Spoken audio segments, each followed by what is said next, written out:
Oke, balik lagi bersama saya di Cicabana di channel saya sendiri, yaitu channel dengan nuansa atau dunia keelektroan. Hari ini kita bakal ngebahas bagaimana caranya untuk membuat suatu antena dipol yang sangat sederhana dari dua batang isi pulpen yang nantinya akan dilapisi aluminium. Kenapa harus dua batang isi pulpen ini? Karena dua batang isi pulpen ini sangat sederhana, sesuai dengan prinsip dipol, yang mana sebuah antena radio frekuensi yang dapat menggunakan dengan seutas kawat. Ya, kawatnya nanti di sini kita akan ganti. Jadi antena dipol yang kita gunakan hari ini ialah dari dua isi pulpen.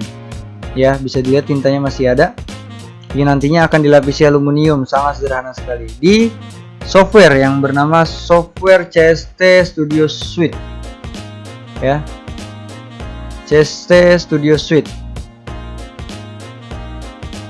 Oke, langsung saja kita ke CST Studio Suite. Sebelum kalian dapat ke halaman atau tampilan CST Studio Suite ini, kalian pertama kali harus mendownload, mengekstrak, serta menginstal si CST Studio Suite-nya ini. Setelah kalian selesai dengan tahapan tersebut, kalian akan dihadapkan dengan tampilan seperti ini. CST Studio Suite ini baru saya gunakan untuk pertama kali di perkuliahan antena. Di sini saya sadar kalau misalkan CST Studio Suite ini bisa digunakan untuk berbagai macam, bukan hanya membuat antena saja. Seperti di sini bisa merangkai rangkaian listrik atau sirkuit dan 3D simulationnya. Oke, langsung aja ke langkah-langkah pertamanya. Bisa kita saksikan. Kalian pergi ke New Template, kemudian pilih MWN RVN Optical, pilih antena, pilih wire yang berkabel. Kan nantinya televisi yang akan kita tes atau di kehidupan nyatanya, dunia aslinya, antena kan menggunakan kabel. Kemudian pilih time domain, domainnya yang berbasis dengan waktu. Dimensionnya yang kita pilih mm, frekuensinya megahertz. Kemudian timenya nanosecond, temperatur Kelvin. Frekuensi minimum kita isi dengan 480, maksimumnya 890. E fieldnya dicentang, H fieldnya juga dicentang, far field juga dicentang. Kenapa 480 sampai 890? Karena ini merupakan rentang frekuensi dari televisi yang sudah ditetapkan, seperti itu. Dan nanti CST Studio Suite-nya akan merekomendasi nama template apa yang akan kita gunakan di next project berikutnya. Misalkan kita namakan template dipol antena. Oke, finish. Dia loading sebentar untuk mempersiapkan dan menginisialisasi aplikasinya.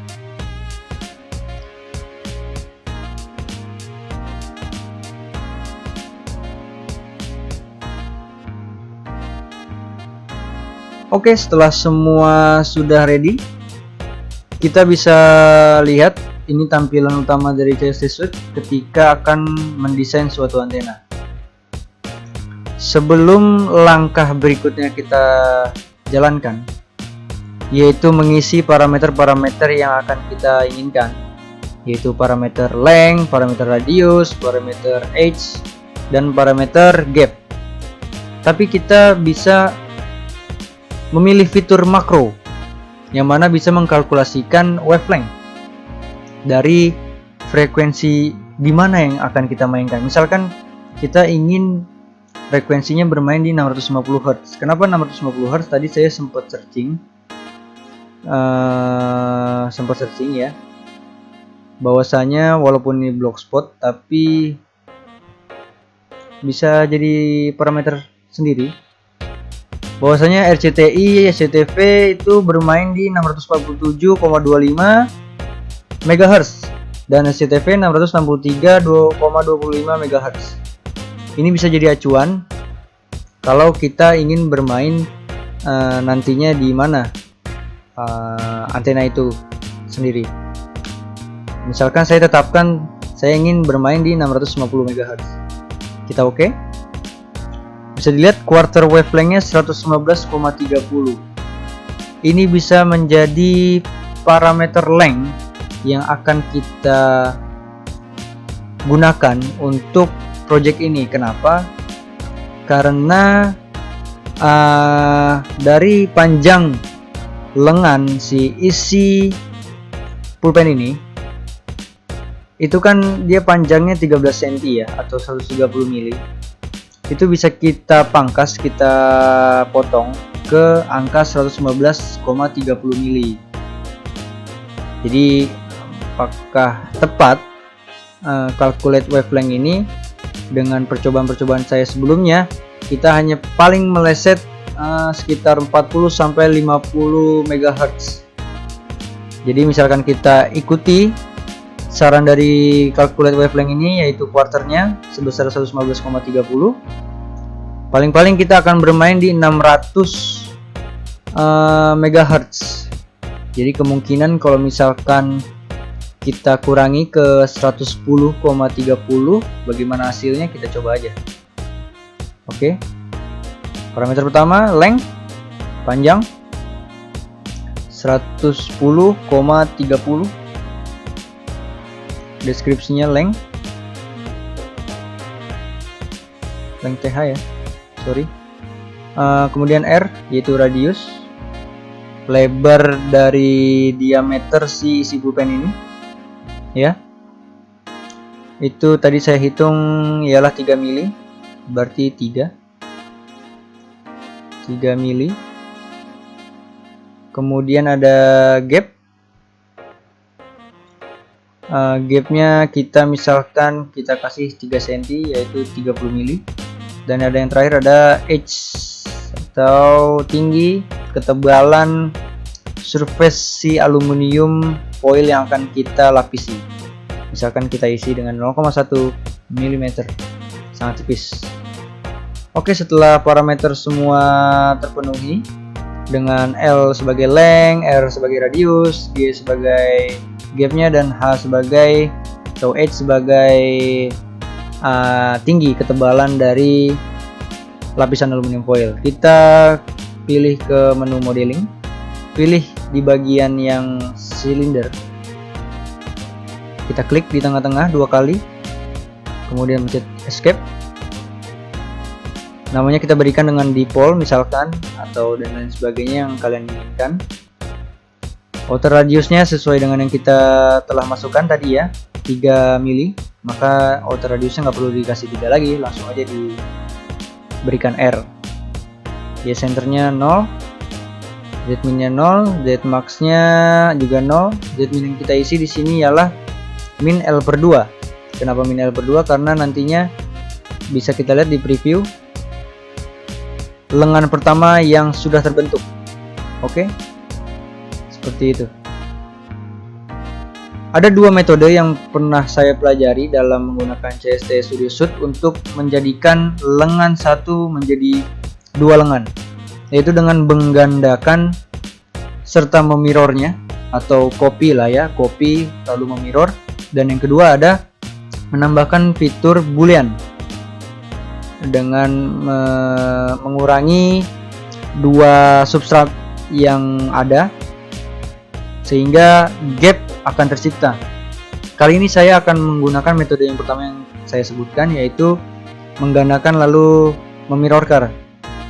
Gimana caranya? Kita pergi ke komponen, di pole ini kita klik kanan, kemudian ke transform, operasinya kita pilih yang mirror, kemudian kita copy. Mirror plane normalnya di bagian Z kita isi dengan 1. Bisa kita lihat preview, ya, langsung. Jadi sesuai 1 nilai apa yang kita inginkan tadi, sesuai dengan parameter list yang tadi di awal-awal kita canangkan. Kemudian Z0 nya kita kasih dengan G, besaran gap yang parameter list utama tadi kita canangkan. Kita oke.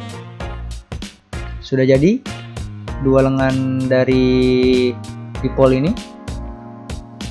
Kemudian setelah dipol ini jadi, karena lapisannya masih vakum, tadi bisa teman-teman lihat di awalnya. Caranya kita bagaimana melapisi aluminium foil sesuai dengan yang kita mau, di next video mungkin kita akan bahas. Jadi caranya adalah menggunakan fitur fix, yaitu pick face di bagian seluruh isi pulpen tersebut.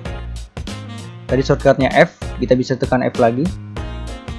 Kita isi semua lapisannya tanpa terkecuali, karena apabila tidak atau lupa dilapiskan semuanya oleh aluminium, maka S parameter dan VSWR nya akan berubah hasilnya, tidak sesuai dengan apa yang kita inginkan.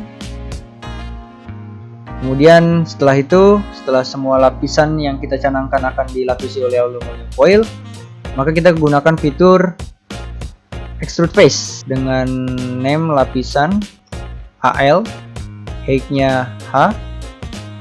Materialnya di sini kita ganti jadi aluminium. Kita load aluminiumnya, lalu kita oke. Kita ganti misalkan lapisan alu.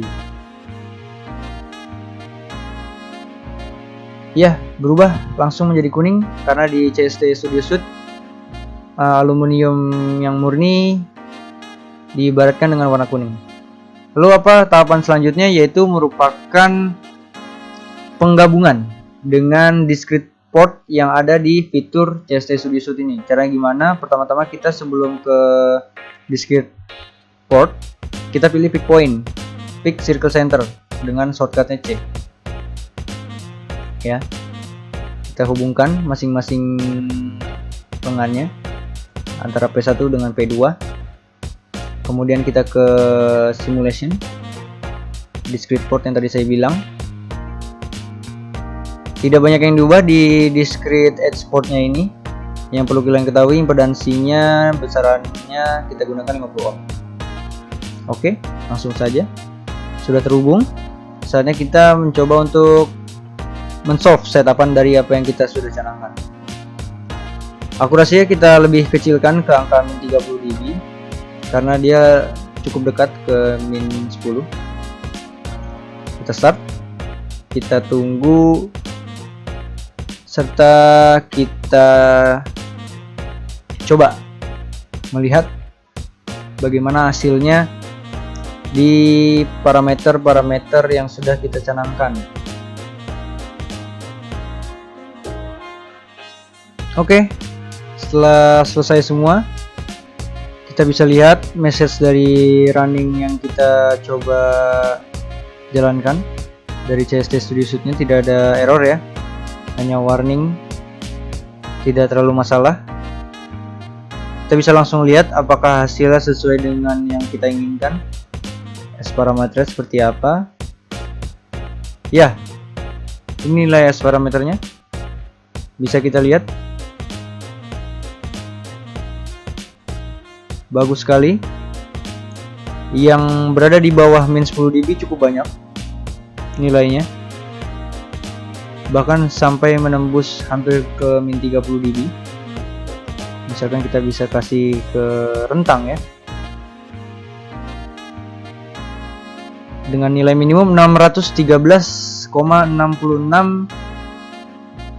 MHz ya, hampir sesuai apa yang kita inginkan tadi.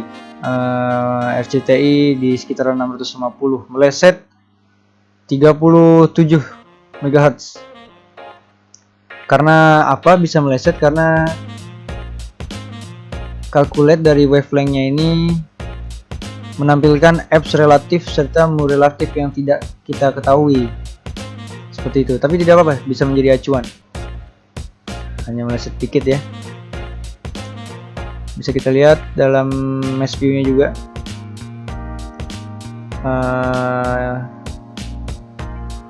menggunakan mesh cell sebanyak 46256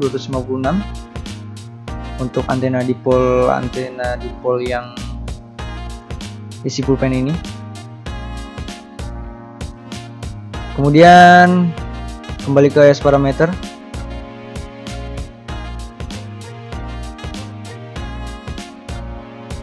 Kita bisa pakai berapa banyak yang masuk ke rentang min 10 dB ya. Ini min 10 dB nya.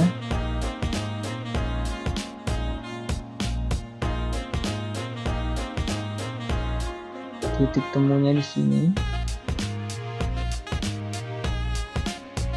Iya. Oke. Dari rentang 588,04 MHz sampai 642,92 MHz. Ini untuk nilai S parameternya. Kemudian kita ke VSWR-nya ya. Seberapa banyak yang masuk ke rentang 1 hingga 2. Dan mode biar bisa dilihat. Ya.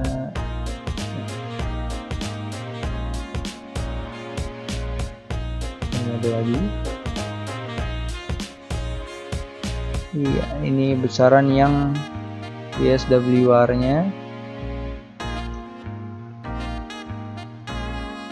masuk di 12. Ya. Oke, bagus. Kita pindah ke Y matriksnya atau Y parameter dengan nilai admittance puncaknya ada di 0,0217 ya, dengan 607,92 MHz. Kemudian Z matriksnya 607,92 juga ya, kebalikannya. Lalu kita lihat pola radiasi. Yang kali ini coba E-field-nya. E-field untuk 480. Iya, ini untuk 480.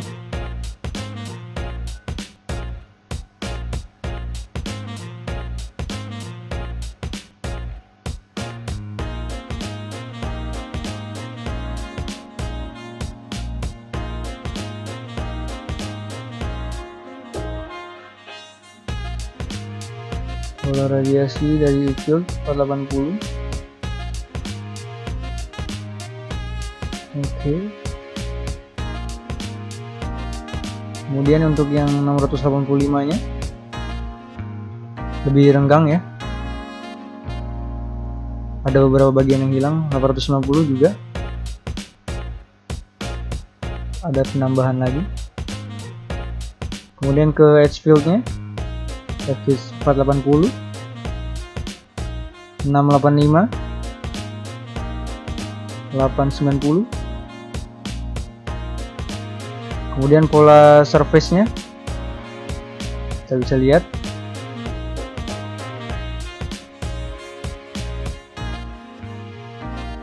Oke. Yang 685, yang 890. Oke. Dan pola radiasi yang terakhir.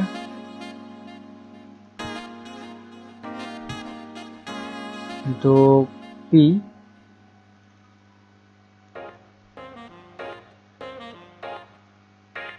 ya, far field direktivitasnya seperti ini.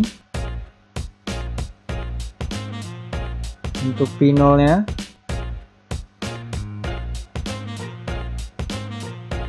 P0 di bagian frekuensi 685, V0 di bagian 685, yang tadi 480, maaf, warna merah, warna hijau, far field di 890, warna biru, ya. Kemudian P90 kita simpan dulu biar nggak terlalu pusing dilihat. Far field 480 merah, yang bagian P90 derajat. Hijau 685 bagian 90 derajat. Iya, oke, seperti itu. Kita minimize lagi.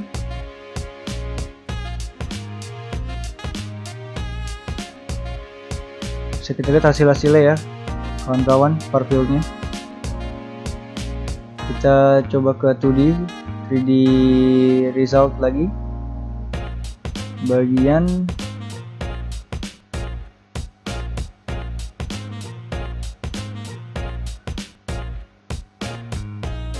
pola radiasinya. Pola radiasi ya.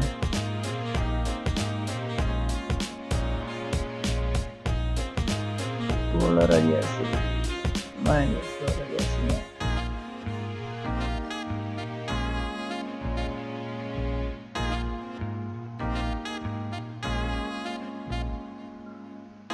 Kita beri 90 ya.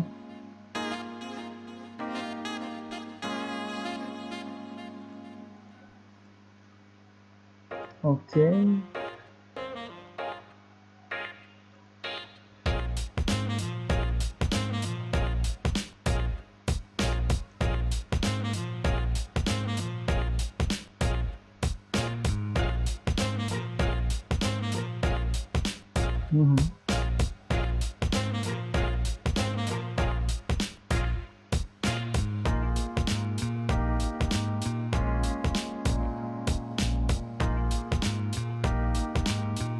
Oke, itu saja yang bisa saya dapat tampilkan. Nanti mungkin kita kasih footage untuk biar lebih teringkasnya hasil-hasil yang dibutuhkan dalam parameter-parameter antena yang ideal, seperti S parameter, VSWR-nya, Y matrix, Z matrixnya, E field, H field, dan lain sebagainya, lalu pola radiasinya ya, dalam bentuk footage video di akhir-akhir ini. Terima kasih sudah menyaksikan. Jangan lupa di save datanya agar bisa disimpan dan digunakan kembali untuk pembuatan antena yang secara nyatanya. Seperti itu. Terima kasih. Sampai jumpa di video selanjutnya.